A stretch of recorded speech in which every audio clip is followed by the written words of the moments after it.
Primetime, baby. Colorado football is back 3-0. 3-0 after winning in overtime against Colorado State. Trash team, dirty hit on Travis Hunter. That guy sucks, in my opinion. Travis Hunter is a dog. Whoever that safety was, that guy's trash.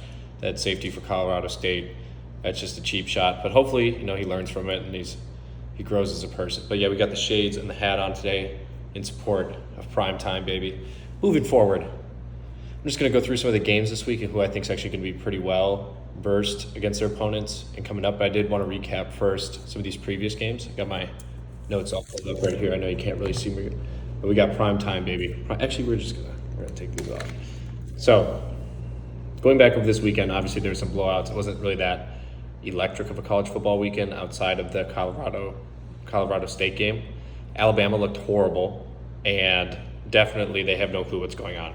First off, you start Buckner, who basically can't throw a football. Then instead of putting Milroe back in, who can really kind of sling it, although he's kind of, the analogy was Brett Favre, he's going to make some errors, but he's definitely going to sling the rock. I like Milroe after seeing how terrible this second QB was. Then they put in Ty Simpson, who really he looked good. He looked like a professional QB. He looked like he was just a pocket passer. He's not really going to make a lot of moves with his feet, but he did okay. Also, another one to look out for right here, Georgia Bulldogs. Georgia only won 24-14 against South Carolina, who got stomped by UNC. UNC took care of business by destroying Minnesota 31-13 right here, just in case you didn't see it. Just give me a few updates on what's happening this past weekend and what's going to come up. Oregon whooped Hawaii, and Texas whooped Wyoming. So none of those are surprising. And why we got all these texts coming in right now? We're trying to do a stream. There we go. Okay, we're back. Moving forward, week 4 of college football. It looks like it's a very good slate. So we got Clemson, Florida State, which might be one of the best games. Watch out for Clemson. They actually could be pretty good. Florida State, that'd be a big upset. Although, in my opinion, it doesn't really feel like an upset because Clemson is always usually up there as one of the best teams in the country. They did not look good against Duke when they got stomped. Absolutely stomped.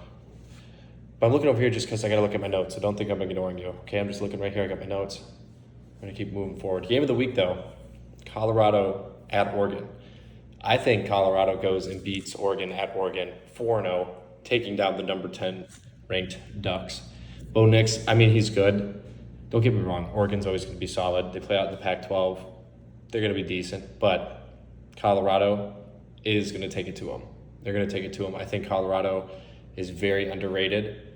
They look good. They throw the ball a ton. So that game could be extremely high scoring, which would be so much fun to watch. Definitely could be like a 50-60 game, 54, 56, something like that. Could definitely be a great game to watch. Keep your eyes up for that one. Dogfight of the week, my alma mater. Hotty toddy, baby. Ole Miss plays Alabama at Alabama. I think we're going to beat them. I really do. Here are the keys, okay? We got Trey Harris out as of now. He did not play this past week. Quinshawn, star running back, hurt, but he's still playing somehow. Don't know how he's doing it, but he's getting it done. We also have great depth at running back. So obviously Quinshawn, being a freshman All-American last year, hasn't had the greatest start this year, and the O-line's struggling. Although he's fine. I'm not coming at Quinshawn. That guy's A-okay. He's just got to keep doing what he's doing. And we should have beat Georgia Tech much more handedly, but we didn't. We looked bad. Trigg dropped one right in the end zone on a post route. Just right through, spiked it. Yeah, that was not a hot one. And we need him to step up. We really need Trigg to step up because he could really put that team on another level if we had a good tight end who could actually get all this stuff going. We've had some injuries there this season, so we just got to watch out. Ole Miss versus Alabama is going to be a dogfight. Depending on who Alabama starts at QB, I feel like right now they're lackluster. They're all over the place. They'll probably start the Simpson kid, and then the backup will be Milroe. Although Milroe did not play well against Texas, it's crazy that he already got benched. Once he gets another chance, I think that'll be his job permanently. He's definitely a stud and very, very athletic. Moving forward, I just think Ole Miss beats Alabama at Alabama. Hotty toddy, baby. It's going to feel like 2014, okay? That's what's going to be happening. All right, moving forward, Duke's going to whoop Connecticut. That's not even a game. It's basically a bye week for Duke. UCLA plays Utah Utes. Go Utes, baby. We're cheering for the Utes. Why? I don't know. I just like Utah. Why not? Utah seems like a nice school. It seems like they have Always a good time. They went and whooped Florida. Florida looked like they didn't know how to play football when they played them this year. And shout out to, that was a wild game of the week. Florida beating Tennessee this past week. I'm just going to circle back real quick. Shout out the Gators. Go Gators. Yep, go Gators. That was cool. That was a very, Tennessee's not as good as people thought. They can't really do much on offense. And I know that's going to anger some of you, but you just can't. Joe Milton's a good QB. He can sling the rock, but he does not have touch at all. Moving forward, Tennessee will probably beat UTSA. Florida will beat Charlotte. LSU will take on Arkansas. That'll be a good game. LSU will probably win like 34-20. Then we go back out west. Oregon State versus Washington State. Washington State did beat Wisconsin this year. Wisconsin's obviously not ranked, but they did beat them, which was an early matchup. I think that got a good test for them. Oregon State, probably just very hard to beat. They got DJ at QB, hard guy to bring down. He's just ginormous. So if they get in the goal line area, you can always just run it in. We got Texas at Baylor. Watch out, okay? Watch out for that game.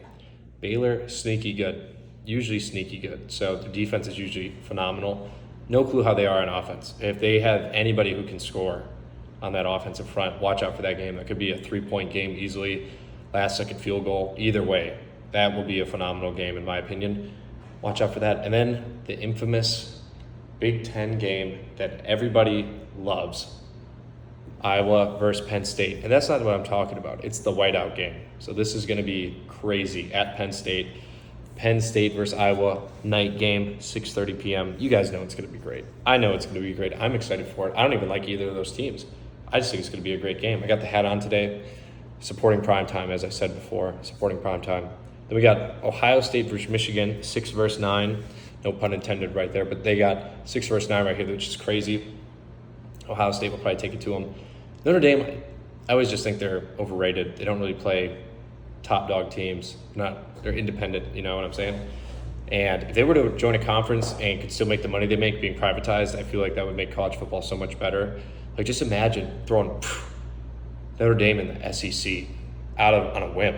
Like, oh, we're going to go up and play the Fighting Irish this week. The Georgia Bulldogs are going to go play Notre Dame week 4. That'd be crazy fun to watch. But no, we're not there yet, but they will be. Soon enough, they will be. Georgia's still ranked 1. They did not look that good. They had a slow start, but they did bounce back. Just my personal opinion, I don't think they look that good. They're definitely number 1. There's no clear top dog in football this year. Georgia the past few years have looked just head and shoulders above everybody else. But currently, I mean, Michigan's number 2. Texas is 3. I haven't watched Michigan, but if McCarthy's fairly good as he was last year, they'll be right up there the whole season. They'll be really good. And they got great run game, which is hard to stop. Moving forward, UNC will destroy Pittsburgh. Drake May, watch out. His Heisman run is still in full effect. California plays Washington at Washington. Penix is actually playing really well. Air raid offense. One of the best QBs, I think, in this draft class is Penix. So just watch out for him. He's going to be a phenomenal QB when he goes pro. Lefty, I'm not comparing him to Tua, but I am just because he's lefty. So he's definitely a good QB. You got to watch out. California, though, I think could be sneaky good. They're always one of those teams that it's just like they're but they can always sneak up on good teams. So watch out for California. Then moving forward, USC, Arizona, absolutely just going to stomp Arizona State. Excuse me, USC versus Arizona State. I got that incorrect. But just watch out for that. So currently, we're going to move forward to Heisman. There's probably not going to be a Heisman thing that popped up when I did that, but just imagine Heisman right there, okay? Caleb Williams, Drake May, Travis Hunter, Shedeur Sanders. Those are like the 4 right now that just popped into my head, and I think they're all accurate. Brock Bowers, maybe, if he's balling out at Georgia. Don't know his stats. I know they're 3-0, so he's always probably got a good shot. QB at Georgia, I haven't heard much of. Quinn Ewers, I believe that's how you say it, from Texas. He could definitely be in the conversation as well. Obviously, it depends on how good your team is and how well you do. Marvin Harrison Jr., not sure how he's doing this season. Just a big name, definitely could be up there. But just watch out. Yeah, Ewers from Texas definitely could win it. I don't think Jaden Daniels can win it now since he lost week 1. Usually you got to be on like the top 2 or 3 team. And it's given to basically based on how your performance is combined with the legacy effect, if that makes sense. So you can't be on a terrible team throwing 500 yards, no one cares. But if you're on Alabama or if you're on Colorado, shout out Shedeur, you could definitely do it. And Travis Hunter definitely has a unique look. I mean, he plays 2 positions. which is great. I think we have to bring that back. Like, why wouldn't you? One of the most gifted athletes in college football. Circling back to that cheap shot, that was terrible by that Colorado State guy. But moving forward with what I was saying, Travis Hunter definitely should be in the mix. Shedeur Sanders should be in the mix. Shedeur threw a pick last night. That's not a pick, in my opinion, okay? Right through the guy's hands, 3rd and long, taking a shot, picked off. Who cares? Who cares? You're going to punt the ball down there anyways, an extra 15 yards. Get off his case. But I know you statistic warriors over there are just going to be, oh, look at this, he threw an interception, blah, blah, blah, blah. Relax.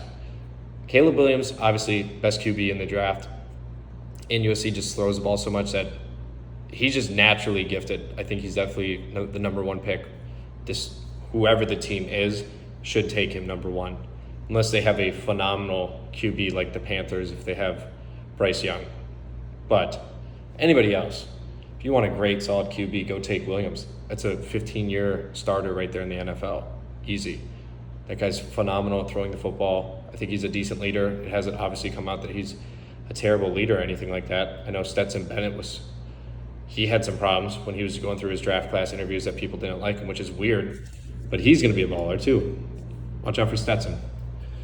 Encompassing everything I was going to say, Heisman candidates, Travis Hunter, Shedeur Sanders, Caleb Williams, Brock Bowers. Don't even know if he's doing good. These 2 guys are on the fringes over here. We're going to do Brock Bowers and Harrison Jr., just big old question marks on him. I know they said Braylon Allen from Wisconsin. No, they got Medusi. Now they're not. No way. They're a 2-back system now. He can't win it. And Drake May from North Carolina obviously has a good shot if he keeps balling out. So let me know what you guys think. What game are you looking forward to the most this week for week 4 of college football?